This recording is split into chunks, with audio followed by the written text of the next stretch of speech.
Hello, BookTube. I went back to the Brattle Bookshop. I went back to the Brattle Bookshop once again.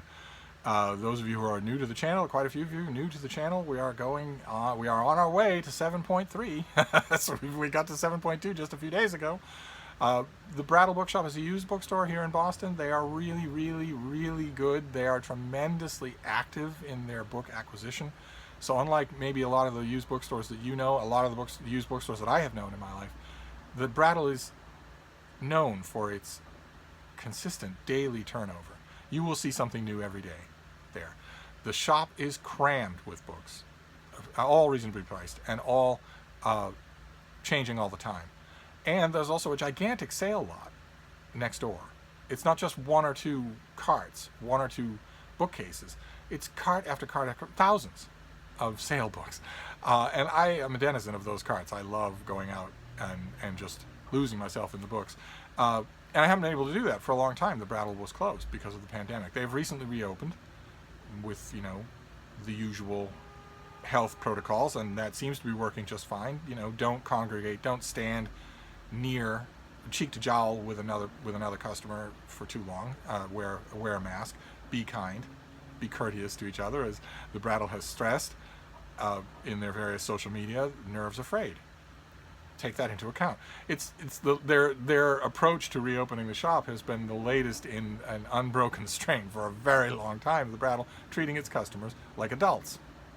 I love that. I love that about them. I love a lot about them. And I went first thing this morning when it was still cool. I went first thing this morning when my little bean does not like mornings. Frida, my little dog, does not like mornings. She really doesn't. She objects to them on principle. And she isn't really raring to go or get up and do anything until around noon. So if I can get out first thing in the morning and get back still in the morning, it's not going to cause her much distress, and it didn't. So I went out first thing, and I broke one of my own rules about the Brattle this time around. I even though I was trying not to, I broke one of my own rules. One of my rules about shopping at the Brattle is don't bring an agenda. Don't try to force the fates.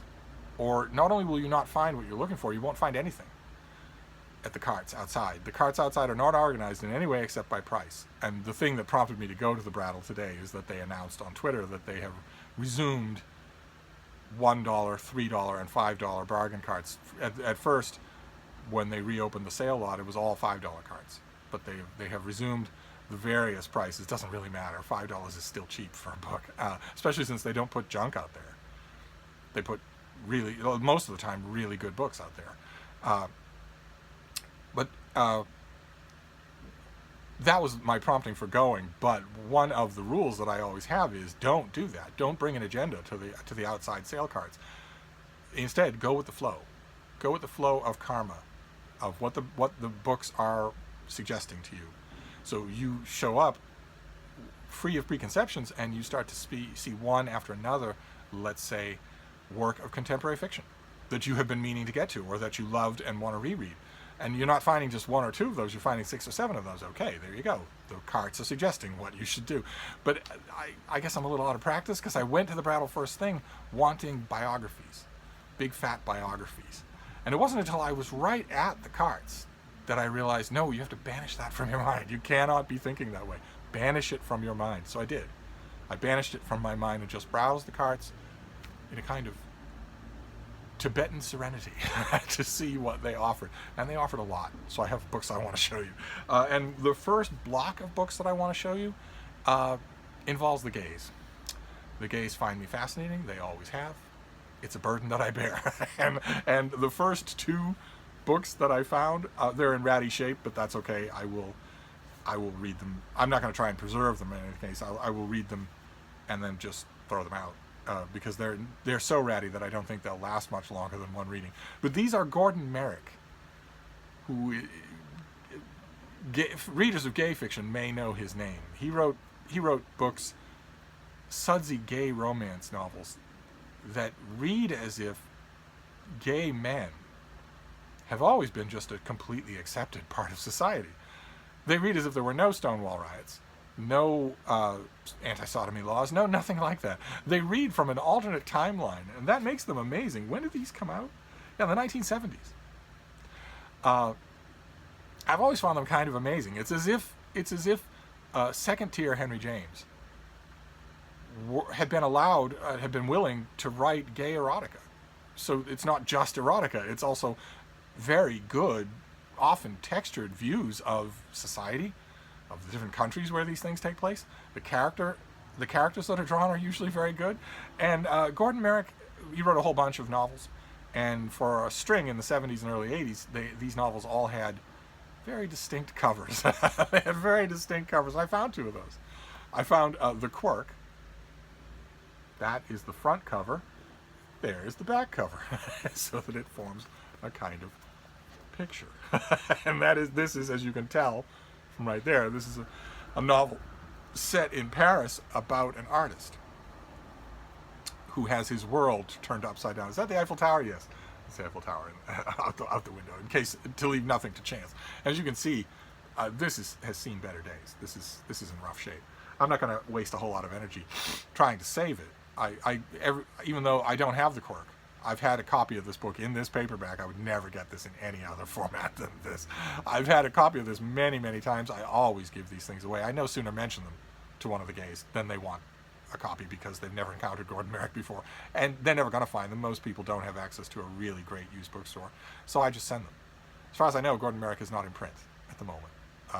And even if he were, he wouldn't get a cover like this. So I just send them, and as a result, as soon as I saw this, I realized I didn't have a copy. And the same thing is true with this next one. Now let's talk about music. Which doesn't have quite the panorama cover because you've got this block on the back. But this is set in Greece, I believe. Yes, set in.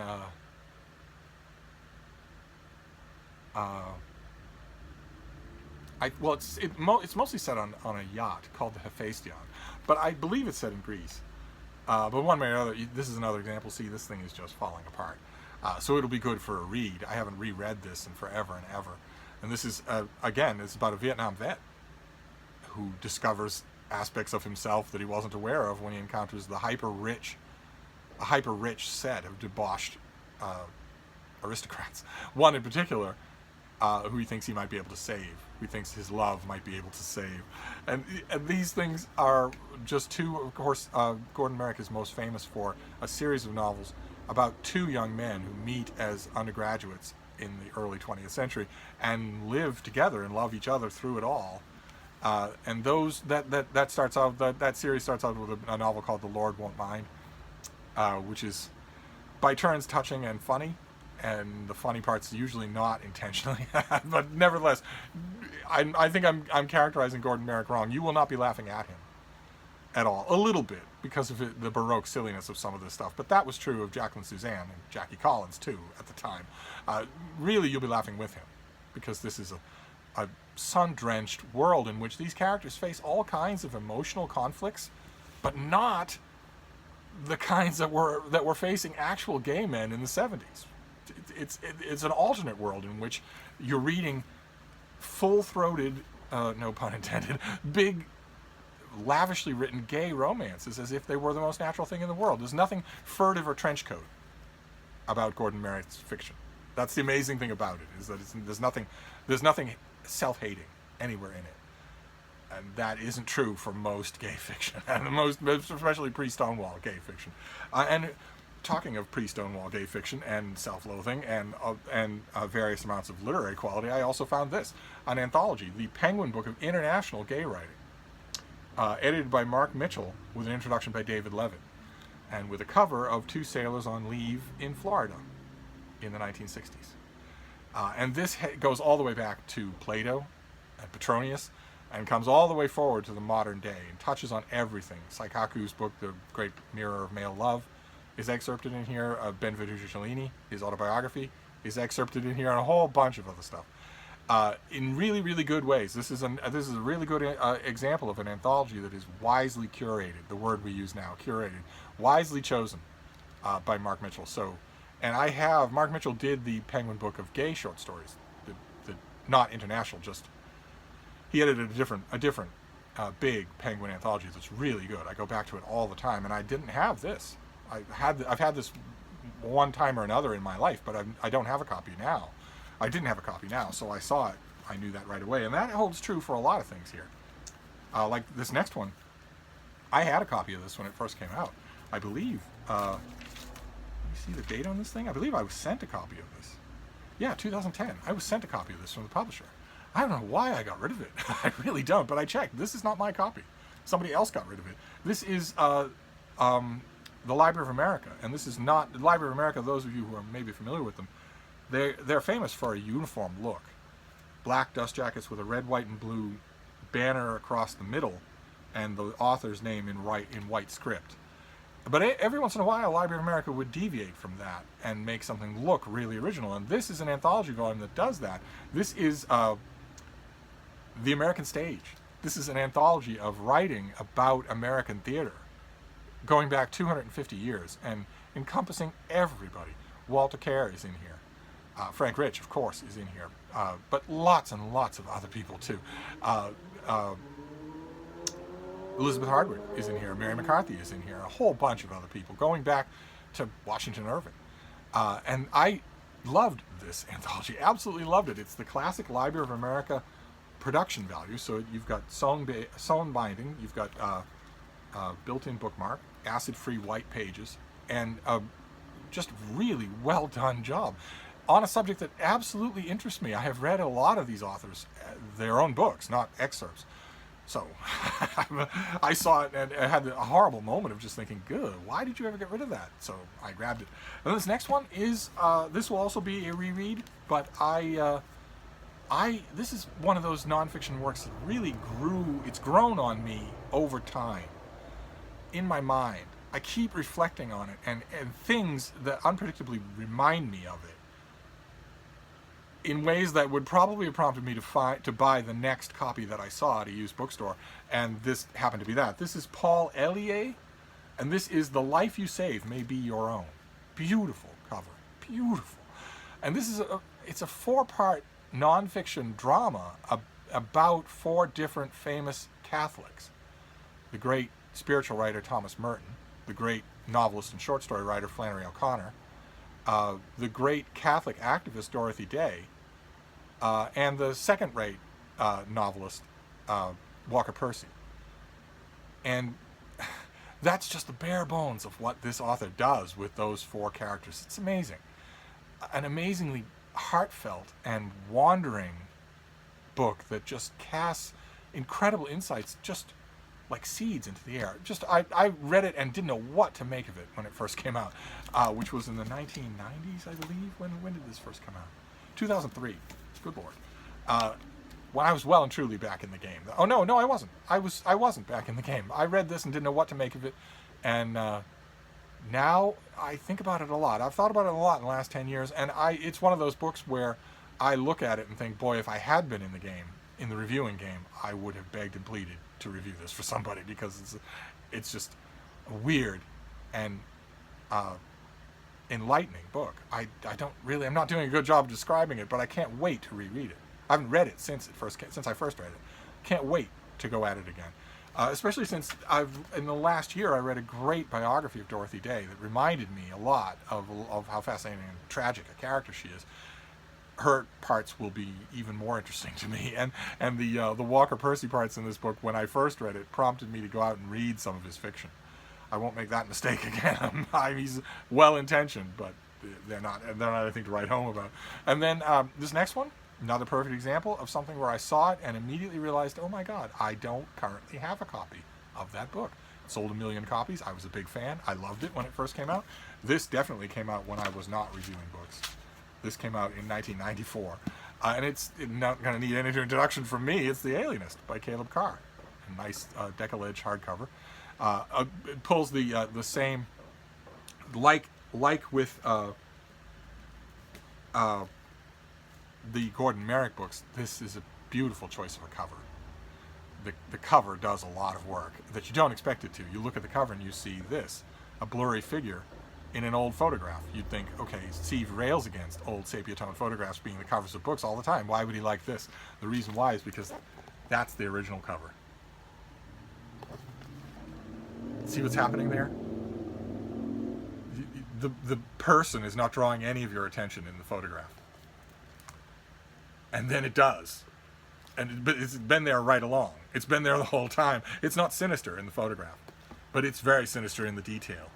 And that is this book in a nutshell. There's a murderer on the loose, a serial murderer on the loose in turn of the 20th century New York. And we have a cast of characters, including Theodore Roosevelt, the police commissioner, who set themselves the task of hunting down this criminal before he kills again. And the ending is botched, of course. Contemporary fiction, Caleb Carr in particular, but contemporary fiction tends to botch endings. This is no exception to that rule.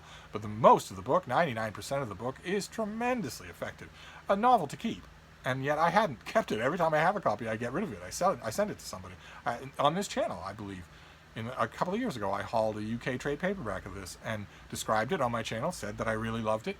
And one of you emailed me and said, I don't have that and I don't have any access to used bookstores, but it sounds really good. And of course, I immediately sent it. But now I have this, and since I'm a little gun shy about having lost the Brattle for months on end, I probably won't send it away at the drop of a hat. Probably if somebody would ask me, do you have a copy of that? Could you send it to me? I would just tell them I will find you a copy. Now that used bookstores in Boston are back open, I can do that. I can find used copies of things instead of giving away my own. So we'll see. We will see. But when I was out there in the carts looking, I saw mass market paperbacks, old Mentor mass market paperbacks of the Deerslayer by James Fenimore Cooper, which is a book number whatever in his Leatherstocking series starring Natty Bumppo. The James Fenimore Cooper's Natty Bumppo novels get a bad rap. They are considered third rate, and they were also the subject of a quintessentially brilliant negative review, a pan, as we call it, by Mark Twain, who wrote a great pan on Fenimore Cooper's literary offenses that effectively killed the novelist. It was a thing where it was so good, so sweepingly funny and acidic, that if you went into a bookshop after that essay appeared and asked for a novel by James Fenimore Cooper, you would get a look from the clerks. You're not supposed to. When I worked in bookstores, I made sure that all the clerks around me knew that if I saw them dispense a look like that about anything to any customer, they'd be sorry for it. That was totally forbidden to do. You're not to judge the customers. But in any case, Mark Twain's essay is hilarious but wrong. And it's not wrong. It's not wrong in the literal sense of that Fenimore Cooper does these things and that some of the things he does are silly. But Mark Twain does a lot of similar things. And Mark Twain is venerated in the canon. And my point is that Fenimore Cooper's books are much, much better than people tend to think they are. Much better. And people associate, if they think of Natty Bumppo, they think of The Last of the Mohicans. But books like The Prairie or The Deerslayer are amazing. They are much better than Twain's damning review and the subsequent literary landscape would have you believe. And I saw an old mass market of The Deerslayer, and I had it in my hand. It was $1, and I thought, oh, why not? It's an interesting cover. You haven't reread it in a long time. And then I stopped myself and thought, no. When it comes to Fenimore Cooper, I know what I want. I don't just want the book. If I just wanted the book, well, I could ask Library of America to send me the Leatherstocking Tales volumes. They make a beautiful box set. I'd actually love to have that box set.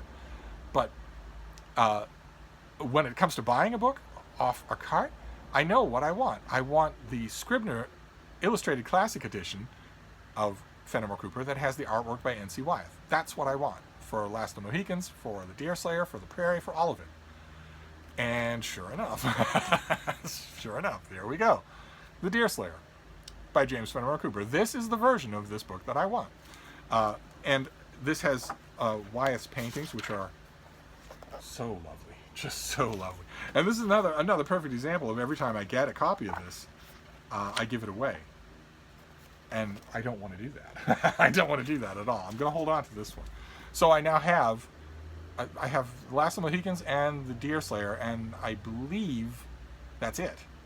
So I need all the others. I need The Prairie and The Pathfinder and whatnot. And I will eventually find them all. And then this next one, is the last two are all that remains of my original intention at the Brattle of getting biographies, big biographies. These are the only things that remain of those. I found two, and one of them is not, the first one, the one I'm going to show you here, is not strictly speaking a biography. It's a biographical study of one period in the subject's life. And the subject is Franklin Delano Roosevelt. And the author is Nigel Hamilton, who I love. He's a historian and biographer I just love. And I found a copy of The Mantle of Command, which I once owned. I got a copy of this from the publisher, and I got rid of it for some unknown reason. This is the first volume in a trilogy that Hamilton wrote about FDR leading the Allied forces during World War II. So the action picks up right at Pearl Harbor and moves on right to FDR's death. Mantle of Command is the first book. I read it and really liked it. The second book is War and Peace, and the second book is Supreme Commander, and the third book is War and Peace. I've read all three of them. I read The Mantle of Command and really loved it. I loved